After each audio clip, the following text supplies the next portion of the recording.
कौमी शाहरा पर सुंदर के मकाम पर मुसाफिर वैन में आग लग गई। मोटरवे पुलिस की बरवक्त कार्रवाई, तमाम मुसाफिरों को रेस्क्यू कर लिया गया। तर्जुमान मोटरवे पुलिस के मुताबिक मुसाफिर वैन पत्तुकी से लाहौर जा रही थी, जिसमें 10 मुसाफिर सवार थे।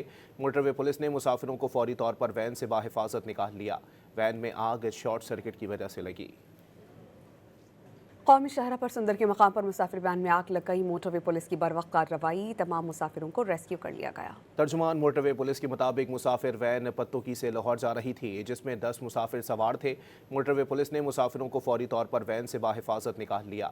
वैन में आग शॉर्ट सर्किट की वजह से लगी।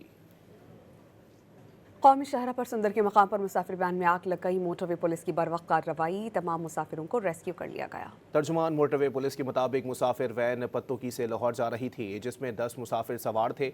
मोटरवे पुलिस ने मुसाफिरों को फौरी तौर पर वैन से बाहिफाजत निकाल लिया। वैन में आग शॉर्ट सर्किट की वजह से लगी।